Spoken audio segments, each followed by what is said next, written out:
नर्मदे हर, जय रामकृष्ण हरि। आप सब भक्त के ऊपर माँ नर्मदा की कृपा सदैव बनी रहे, आप खुश रहें और स्वस्थ रहें। आप सभी का हमारे पूज्य वेदई जी दीदी के चैनल पर बहुत बहुत स्वागत है। आपका साधुवाद। आप सब हमारे चैनल पर आए और जो भक्त रोजाना हमारी वीडियो देखते हैं उनके ऊपर खूब माँ का आशीर्वाद। तो आज एक भक्त का प्रश्न था कि गुरु जी, नर्मदा परिक्रमा में हमने सुना है कि अमावस्या के दिन, पूर्णम के दिन और एकादशी के दिन नर्मदा परिक्रमा नहीं करना चाहिए। आप जहां हो उस दिन वहीं रहना चाहिए। तो इसके पीछे आप मार्गदर्शन कीजिए, इसकी शास्त्रों की आज्ञा है क्यों, इसकी संपूर्ण जानकारी दीजिए। अर्थात तो आज इसी विषय में हम आपको संपूर्ण जानकारी देंगे कि अमावस्या, एकादशी और पूर्णिमा के दिन नर्मदा परिक्रमा वासियों को परिक्रमा नहीं लगानी चाहिए। वो जिस आश्रम में है ना, उसी आश्रम में रुक जाएं। जैसे एक दिन पहले, अमावस्या के एक दिन पहले, चौदस के दिन वो जिस आश्रम में पहुंच गए हैं, है ना, दूसरे दिन अमावस्या पड़ जाती है तो वो उसी आश्रम में रुक जाए, आगे नहीं बढ़े। ऐसे ही पूनम के दिन भी जो आश्रम में रुके हैं वहीं रुके पूरा दिन, पूनम के दूसरे दिन, और एकादशी के दिन भी जो जहां रुके वहीं रुके। अब ऐसा क्यों है भक्तों? तो देखिए, ये जो परंपरा है, ये परंपरा हमने शास्त्रों में अध्ययन किया, ठीक है। तो इस शास्त्रों में इसके विषय में स्पष्ट ये नहीं कहा गया है कि आपको जो है रुकना नहीं है, पर शास्त्रों ने ये आज्ञा की है कि अमावस्या, पूर्णम, है ना, और एकादशी के दिन कहीं यात्रा नहीं करना चाहिए साधकों को, है ना। नर्मदा परिक्रमा के विषय में नहीं, यात्रा के विषय में, कि यात्रा नहीं करना चाहिए। साधु को, साधकों को, भक्त को इस दिन कहीं भी एक जगह विश्राम ले लेना चाहिए। उस दिन पूरे दिन वहीं रुकना चाहिए और भजन करना चाहिए। अब देखिए, ये जो परंपरा है, हमारे साधु जो हैं, साधु संत, भगवान के भक्त, इसको बड़ा मानते हैं, ठीक है। और नर्मदा परिक्रमा में भी आप जब 3 साल 3 महीने 13 दिन की परिक्रमा में यदि किसी साधु से इस बारे में जानकारी लेंगे तो आपको इसके बारे में स्पष्ट बताएंगे, है ना। या कोई संत महात्मा, कोई ब्राह्मण से आप जानकारी लेंगे तो वो भी आपको स्पष्ट बताएंगे, है ना, इस विषय में। पर अभी हम आपने अर्थात हमसे पूछा है तो हम आपको इस विषय में संपूर्ण जानकारी देते हैं। देखिए भक्तों, पहली बात होती है अमावस्या की। तो देखिए, अमावस्या के दिन जो है, नई चंद्र राशि अमावस्या को पितृतिथि माना गया है, ठीक है। पितरों का दिन, अर्थात पितरों का दिन माना गया है। कहीं घरों में अमावस्या के दिन जो धूप ध्यान देते हैं पितरों के नाम की, पितरों के नाम से तर्पण करते हैं। अब तो अधिकांश जगह ये सब चीज लुप्त हो गई है, क्योंकि आजकल पढ़े लिखे बच्चे ये चीजें करते नहीं है। पर जो पुराने बुजुर्ग थे और आज भी कई लोग हैं जो है वो अमावस्या के दिन अपने पितरों को धूप ध्यान तर्पण, है ना, तीर्थों में स्नान आदि करने जाते हैं। तो भक्तों, जो अमावस्या तिथि है, इस दिन स्नान, तर्पण, जप, दान और मौन का विशेष महत्व है, ठीक है। तो इस दिन परिक्रमा वासियों को जहां रुके उसी आश्रम में रुके उस दिन मौन धारण करें, नर्मदा मैया का स्नान करें, स्नान कर कर पूजन करें, अपने पितरों का तर्पण करें। पितरों का तर्पण क्या करना है ना, जिस आश्रम में रुके हैं वहां से आप काले तिल ले लीजिए और जो है अपना क्या कहते हैं उसे, कूसा ले लीजिए। कूसा हाथ में ले लीजिए, काले तिल, है ना, और एक लोटे में, तांबे का लोटा नहीं लेना है, पीतल का लोटा, वहीं से आश्रम से ले लीजिए। उसमें काली तिल, थोड़ी सी कुसा डाल के और अपने सीधे हाथ को अंगूठे के द्वारा ऐसे पितराय नमः, पितराय नमः, पितराय, ऐसे, ये हो गया तर्पण पितरों का। ऐसे पितरों का तर्पण कर दीजिए भक्तों, और जब करिए, है ना, दान कीजिए। अब देखिए, नर्मदा परिक्रमा में आप कैसे दान करेंगे, क्योंकि परिक्रमा में तो आप साधु होते हैं और उस समय आपको दान की अनुमति नहीं है। तो आप श्रम दान कीजिए। आप जहां हैं उस आश्रम में सफाई कर दीजिए, है ना, भोजन बना दीजिए, वहां की जगह नर्मदा तट की सफाई कर दीजिए, है ना। ऐसा ये श्रम दान, और श्रम दान सबसे बड़ा दान, श्रम दान कर दीजिए, ठीक। तो अमावस्या के दिन जो है नेगेटिव ऊर्जाएं भी बहुत रहती है ना। सुनसान इलाकों में भी जो हमें नर्मदा परिक्रमा लगानी पड़ती है, तो इसलिए भी उस नेगेटिव ऊर्जा से हमें बचना चाहिए, क्योंकि हम उस समय साधना में निकलें, उससे हमारे दिमाग में, हमारे मस्तिष्क में, मन में अगर नेगेटिव ऊर्जा प्रवेश करती है तो हमारा मन भजन में नहीं लगता है।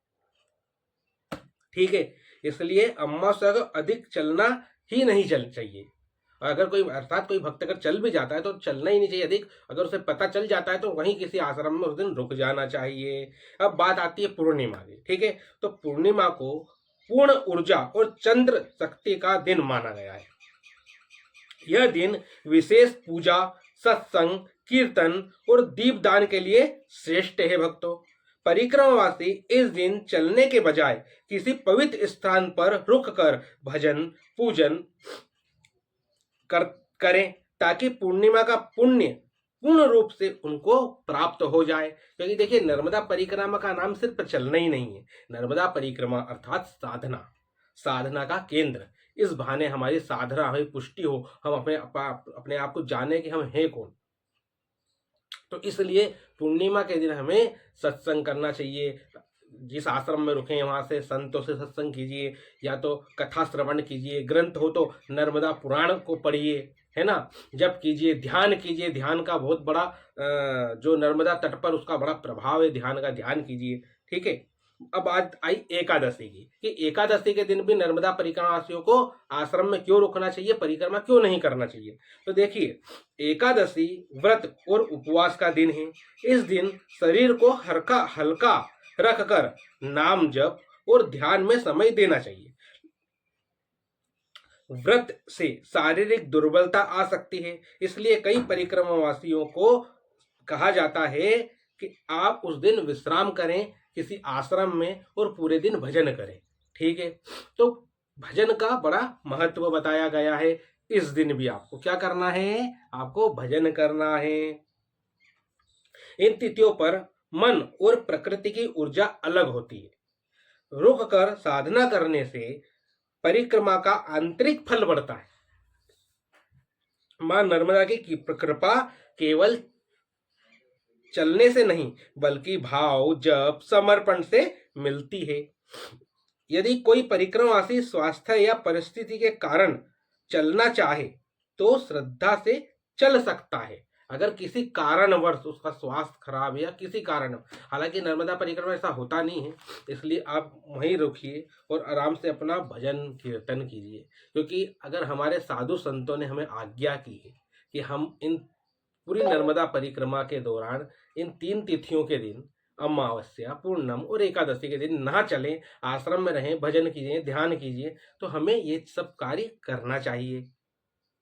क्योंकि हम जो नर्मदा परिक्रमा लगा रहे हैं, है ना, ये भी संतों की देन है। ये नर्मदा परिक्रमा तो लुप्त हो गई थी, आप सबको पता, हमने पहले वीडियो में बताया कि गौरी शंकर महाराज ने इस नर्मदा परिक्रमा को वापस से प्रचलित किया, है ना। तो संतों के कारण ही हम ये परिक्रमा कर रहे हैं। अगर संत की आज्ञा का पालन नहीं करेंगे तो कहीं ना कहीं वो हमारे से संतों की अवहेलना होगी। इसलिए हमें संतों की वाक्यों का, उनके वचनों का पालन करना चाहिए। तो देखिए, उसके बाद आज की तारीख में नर्मदा परिक्रमा करने वाला हर व्यक्ति अपनी मनमानी ही करता है। वो माँ नर्मदा के कुछ भक्त ऐसे हैं जो बड़े भाव से, समर्पण से और माँ नर्मदा के नियमों के द्वारा, संतों के बताए गए मार्ग दर्शन के द्वारा परिक्रमा करते हैं। बाकी तो सब माँ की इच्छा, फिर जो माँ चाहे वो होए। बाकी जब हमको कोई संत मार्गदर्शन करते तो हमें ये भी सोच लेना चाहिए कि वो संत जो है उससे माँ ही आपको मार्गदर्शन करा रही है। अगर लोग कहें कि जो माँ चाहे वो होगा, तो माँ भी तो संतों से बुलवा रही है, तो वो माँ ही तो बुला रही है। आपका मार्गदर्शन माँ तो स्वयं आके करेगी नहीं, क्योंकि अभी हमने इतना तो पुण्य नहीं किए, हमारी भजन साधना इतनी तो बढ़ नहीं गई है। इसलिए हमने बताया कि माँ भी आपका मार्गदर्शन करने आ जाएगी, पर कब, जब आप साधना को बढ़ाएंगे परिक्रमा में। इसलिए अभी जो महाशिवरात्रि आ रही है, हम फिर इस वीडियो में कह रहे हैं, महाशिवरात्रि के दिन जो रात्रि के समय है ना, जो समय दिया गया है, हमने उस वीडियो में बताया, उस वीडियो में लिंक डाल देंगे, ठीक है, डिस्क्रिप्शन में। आप वो पूरी वीडियो देखिए और 1 घंटा महाशिवरात्रि को, सिर्फ 1 घंटा अगर आपने साधना कर ली, भजन कर लिया, देखो सिद्धि प्राप्त करने की बात नहीं है, हमें हमारे इष्ट देवता के दर्शन हो, हम नर्मदा मैया के दर्शन हो। अगर नर्मदा परिक्रमा लगा रहे हैं, जिस माँ की परिक्रमा लगा रहे हैं, हम सिर्फ उस माँ के जल को देख रहे हैं, हमारे मन में ये भी तो उत्कंठा होना चाहिए ना कि हम साक्षात माँ को भी देखें। तो इसलिए साधना जरूर करें माँ के तट पर। माँ सिद्धिदात्री हैं, नर्मदे हर। जय राम कृष्ण हरि। वीडियो अच्छी लगी हो तो हमारे चैनल को सब्सक्राइब करें, वीडियो में कमेंट करके नर्मदे हर लिखें और अपनी राय भी जरूर रखें, और ये वीडियो को शेयर भी करें। और अगर आप ठाकुर जी को कुछ सेवा में दान दक्षिणा करना चाहते हैं तो दान जरूर करें। नर्मदे हर।